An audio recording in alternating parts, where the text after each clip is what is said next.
Inya dito kayo pang check up yun. Ating nga kit kuya pang check up with the Apply mo.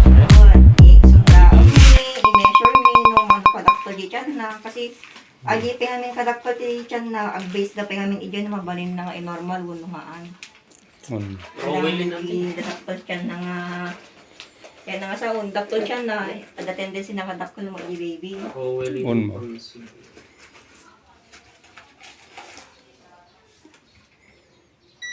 37.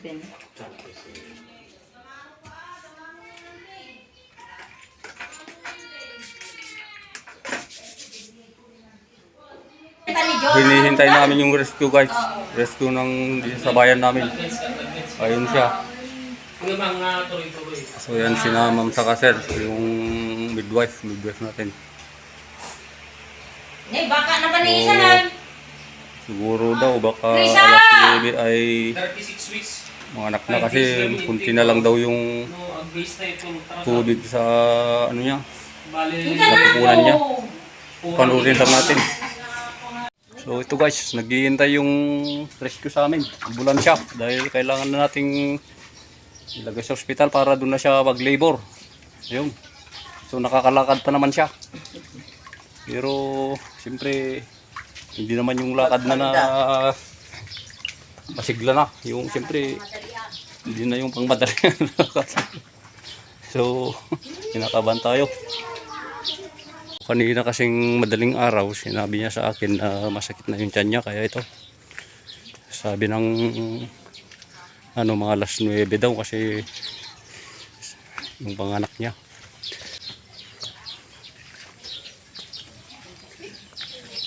Teon. Hintay yung ganakan. Oh.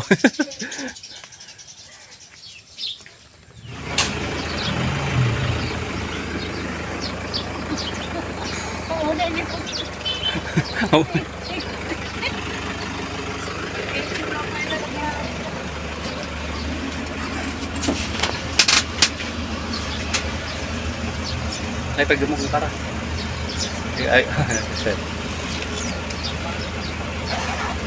Guys, ang daming marites sa labas.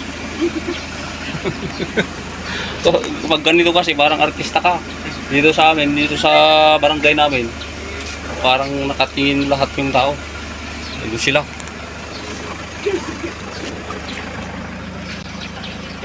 Ito mga marites.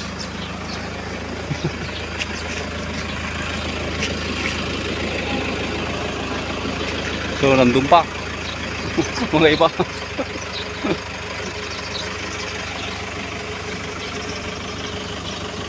Nyuro rin chok. Feedback. So kailangan daw yung feedback guys. Si ma'am. Ayun, may tanuhan ng akon niya. Kasi pagka diniretso sa ospital, kasi minsan hindi sila nag-a-admit ng buntis kaya sinisigurado yung ospital na pupuntan natin.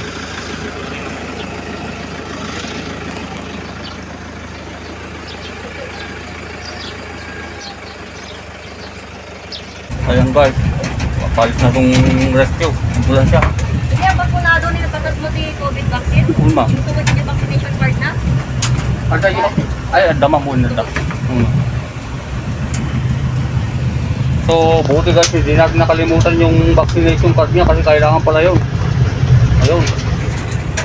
Kung dyan siya, okay pa naman siya. Pero mas maganda na yung maaga para hindi tayo baka mamaya mga anak sa daan o sa ano niya, sa bahay. Mahirap na. So, sana ano lang tayo kay Lord.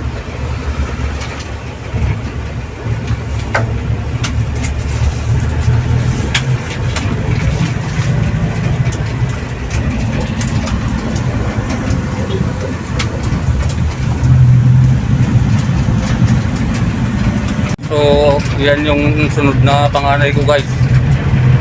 Nasabi kong sunod na panganay dahil pangalawang beses ko na ito. Ito yung asawa ko na pangalawa. Dahil namatay yung una. So, may panganay din ako doon, yung lalaki.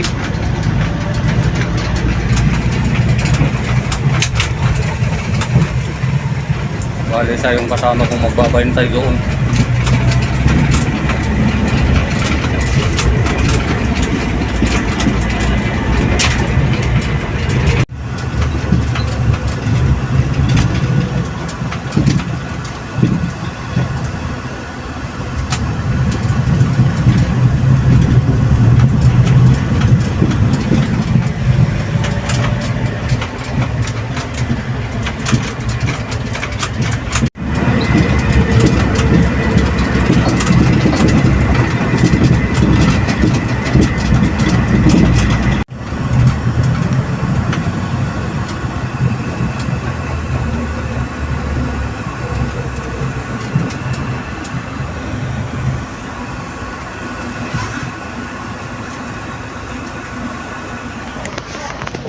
Good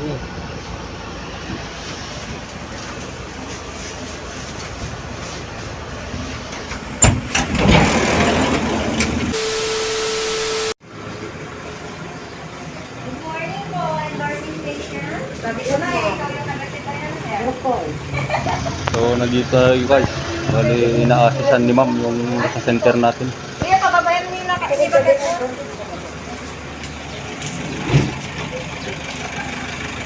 Ay kan. Alam mo kita karap. Karon na. Awan ba ito yun? Nya kayam? Wala ma. Mana marudod. Buka pa tayo no manag-share sa mga marudod. Lagi dyan.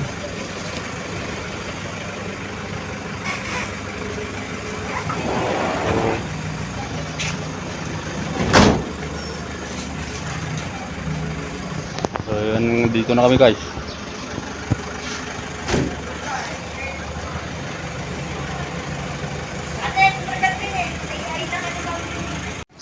So i-IA daw guys, kaya bawal tayo pumasok sa loob. King tulong po ang rescue sa atin dahil kahit papaano ay hindi na tayo nag-aarkila ng mga sasakyan natin dahil dagdag gastos na naman. So saludo po ako sa mga nagtatrabaho dyan, saka sa lahat po ng staff ng center. So yan po, hindi naman tayo pinapabayaan. Saka nagpapasalamat rin ako sa pamangkin ko dahil kahit paano ay nagtatrabaho yun siya dyan. Saka sa Panginoon, nasa Panginoon dahil binigyan niya ng trabaho niya na makakatulong sa atin sa mga ganitong sitwasyon. Shout out sa iyo, Kenneth Columna Barok. God bless you. Time check 7:42 guys. So sabi kanina na mga 9. Ganun yung sabi nung midwife kanina, yung mag-check up sa bahay. So nandun siya.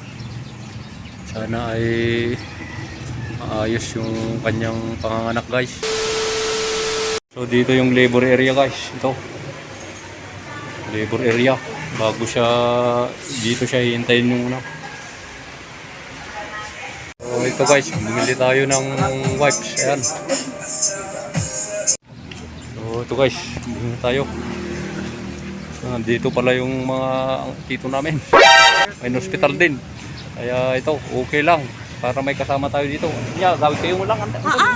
Ay, bantay kayo. Ah, so, Nakapagpatang mo yan. maganda may kasama tayo guys. Ano daw, sino daw kinakausap ko? Hindi siyempre kayo. Ay, ano ba? Kayo naman ganyan tayo. Akala niya kung sino kinakausap natin. Yan yung tita namin na maganda. Okay. So gagawin ka pa lang rin. Ada ba kami tulog? Bata na kailangan. Kulong-kulong. Ay, bago yan na. O sige, para may kasama tayo. Thank you Lord, may kasama tayo dito. Balik tayo guys. Nakalimutan ko yung diaper pala. Wipes lang yung kinuha ko sa alcohol. A few moments later. So ito guys, lumabas na si baby sa mundo. Siya, lalaki. Ayun. Pinawisan na tayo doon.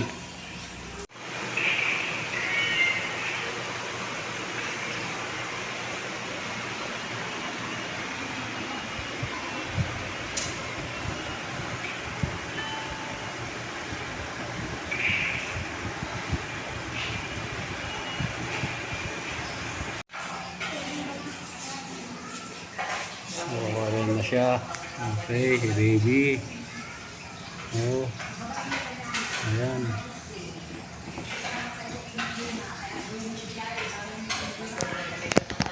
Salamat sa Panginoon at normal siya lumabas. Pero may masisi lang ako dito sa hospital na to, guys. Mahabang istorya yun, kaya huwag na natin istoryahin. Mahalaga, buhay siya. So, ito yung unang gabi namin sa hospital, guys. Ito siya, baby. Yun.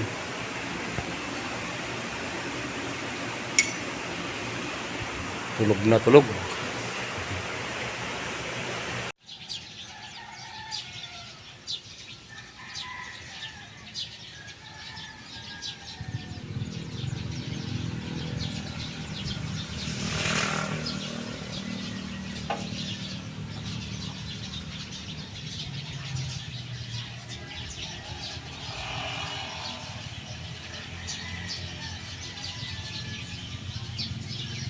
Yung pangalawang araw namin dito, guys.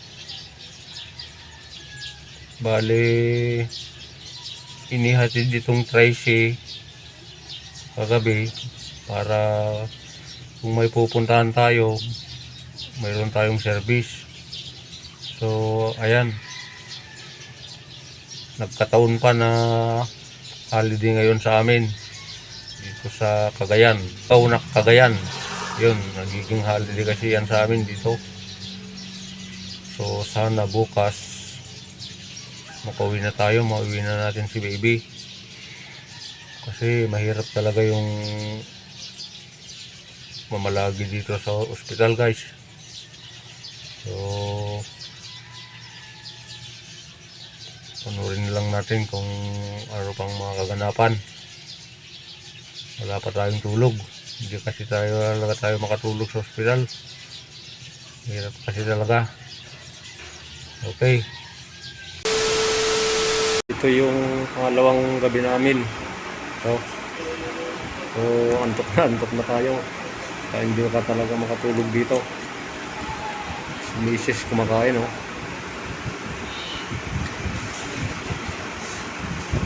Ayun siya. Sabi ko, kain siya ng maraming sabaw para magkalaman yung gatas ng baby niya dahil kulang, guys. Kaya sabi ko, kain ka ng higop ka ng sabaw para maraming baby si baby. So sana uwi na tayo bukas dahil holiday nga ngayon, guys. Si baby diyan, tulog si baby. Diyan lang siya. Ayan, o. Ayan.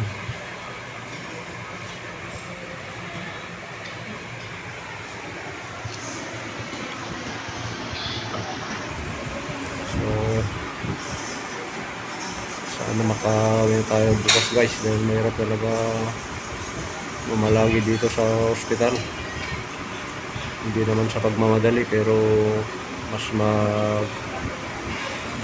tayo, magmamadali siya magpagaling sa bahay. Okay.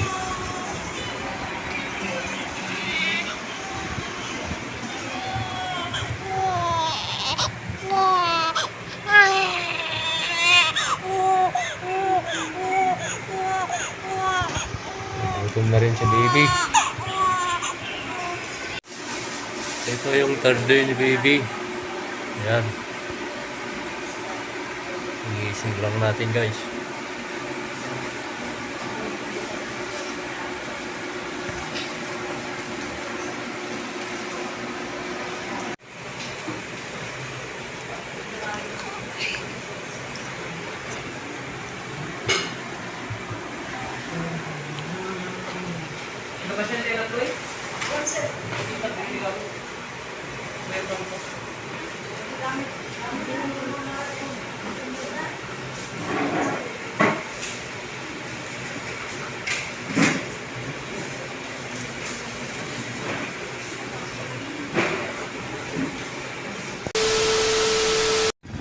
Nandito kami sa munisipyo ng Apari guys. Dahil kailangan nating parehistro para paglaki niya hindi na tayo problemahin. Huwag inintindi ito, Pilipitan dila nito. So, i-rehistro natin.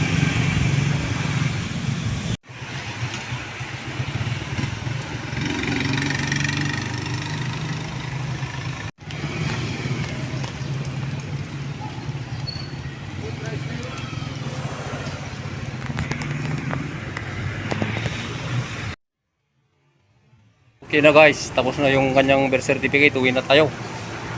Di pala, balik tayo sa ospital. Dahil ano na lang guys, billing na lang. So kasama ko yung panganay ko. Kagabi hindi to nakatulog dahil hindi nakapasok sa ospital. Yun. So yan yung munisipyo, malaki, mataas yung munisipyo ng Apari guys. Ayun lang ako kasi napunta dito. Saka yung park nila nandun.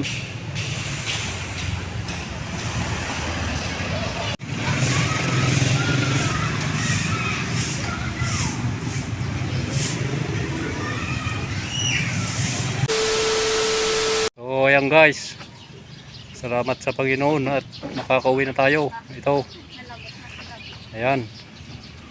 So bali nakadalawang gabi tayo, saka 3 araw simula nung pumasok tayo dyan. Kaya mahirap guys, mahirap talaga yung mamalagi sa ospital.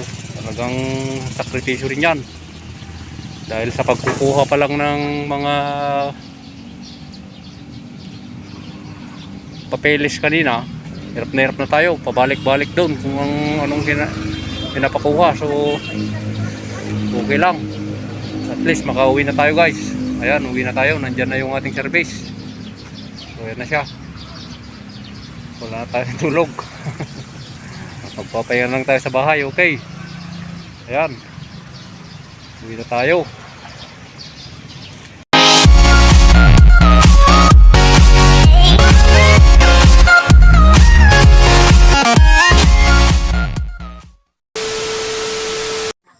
So ito na guys, nakauwi na tayo. Salamat sa Panginoon at nakarating tayo ng maayos. Saka walang nangyari sa bata, saka yung si Mrs. Nandun siya, nasa loob si Bibi, natutulog. Mahimbing ang tulog niya dahil presko na dito, hindi na gaya sa ospital. Ang nangyari sa ospital guys, nung nagli-labor yung asawa ko, walang nag-aasikaso na mga nurses or mga midwife. Parang hindi ko kasi alam kung sino yung midwife doon. So nung nagli-labor siya, sinabi ng asawa ko na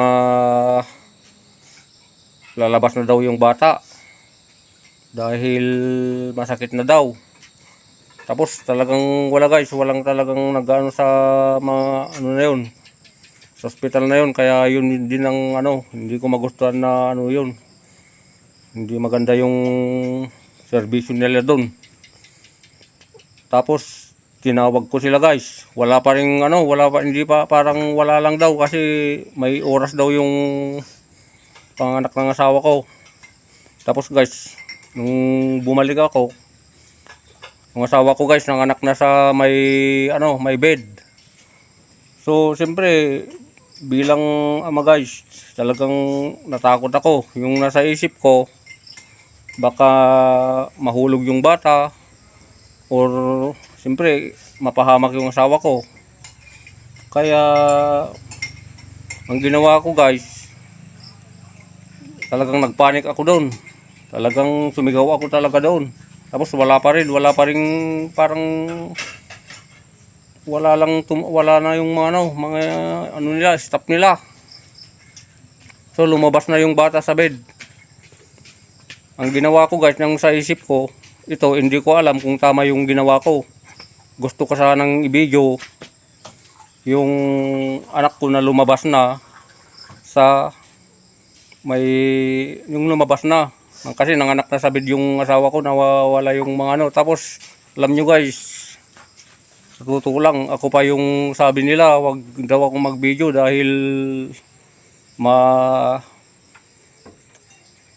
may ikakaso daw ako. Para sa inyo guys, ano ba yung isip nyo doon sa ginawa ko? Tama lang ba kung sakali na bibidyoin ko talaga yon dahil talagang wala naman silang pakialam sa mga pasyente nila. I-monitor daw, nakamonitor daw, pero wala namang tumutulong doon, wala namang lumalapit. Basta iniwan na lang doon. So ang dahilan nila, marami daw pasyente. Bakit daw, sabi nung isang nakausap ko doon, nagalit sa akin, bakit daw kung gusto ko daw yung mas masikaso, bakit daw hindi ako pumunta sa private? So yun yung tanong nila guys. Sa isip ko naman, bakit? Pero hindi na ako sumumbat dahil mahirap na. Kasi siyempre nasa teritoryo sila nasa ano sila. Sabi ko kung